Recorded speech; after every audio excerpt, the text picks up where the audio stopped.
काल मोर्चे पंचायतीन एक एसॉल्ट जाल्लो बापान आनी चेड्यान सेक्रेटरीक मारिल्ली.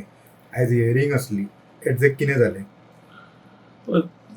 कंप्लेनाच्या बेसिसाचेर पेडणेम पोलीस स्टेशनार FIR 55/25 रजिस्टर केला under section 115, 1181, 352, 351(3), 121(1), 132, 324(3) and 4 read with 35 of BNS against my clients. My clients are father and son. त्यांचे एलिगेशन असले सेक्रेटरीचे की RTI अपिलाचे हियरिंगाक BDOच्या ऑफिसान पेडणे गेल्ले तेन्ना त्यांचे कितें तरी तोंडाक तोंड जालें, कितें तरी म्हाज्या एक्युजांनी एग्रेसिवली उलयले आनी मागीर ते स्कफलान टर्न जाले आनी म्हाज्या एक्युजांनी ताका एसॉल्ट केलो अशें तेंची कंप्लेन आसा. सो ते कंप्लेन आसा तो सेक्रेटरीचे कंप्लेन आसा की आपण ऑफिशियल ड्युटी एक्सरसाइज करताना in exercise of his official duties तो BDOच्या ऑफिसान गेल्लो for the hearing of RTI's first appeal आणि त्या टायमार ताका एसॉल्ट केलो. So while discharging his official duty म्हणून अशी त्याने ऑफिशियल कॅपॅसिटीन कंप्लेन फायल करून FIR जाली. FIR जाल्या उपरांत काल तांकां अरेस्ट केल्या उपरांत आयज हांवें सकाळी बेल घातली दोगांयची आनी 4:30 सुमार तांकां रिमांडाक प्रोड्यूस केले आणि रिमांडाक प्रोड्यूस केले तेन्नाच रिमांड आणि बेल वांगडा आर्ग्यू केली. हांवें रिमांड PC 7 दिसाचो मागताले पुलीस, 7 काय 5 दिसाचो तो म्हाका उगड आसना, पण PC मागताले पुलीस. ती ऑनरेबल मॅजिस्ट्रेटान PC रिमांड रिजेक्ट करून तांकां बेल दिली. आर्ग्युमेंट कितें जालें?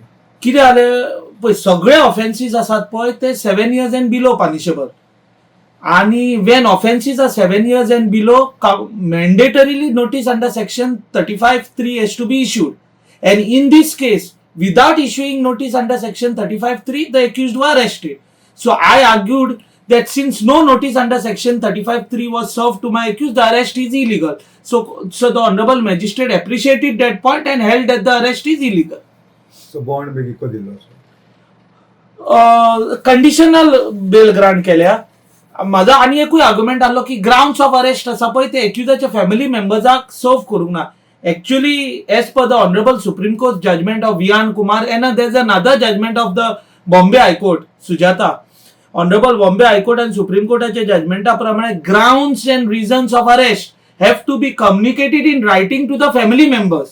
And why it has to be done so that एक्युजाक ग्राउंड्स अँड रिझन्स दिले म्हणून जायना, कित्याक एक्युज कस्टडीन असता, तो एडवोकेट एंगेज करून आपली बेल फायल करपाक रिमांड ऑब्जेक्ट करूंक शकना. फॅमिली मेंबराक दीत जाल्यार फॅमिली मेंबर लिगल असिस्टन्स घेवन एडवोकेट अपॉइंट करून रिमांड ऑब्जेक्ट करून बेल करूंक शकता एक्युजाची, आणि करूंक जाय म्हणून ऑनरेबल सुप्रीम कोर्टान हे जजमेंट पास केला.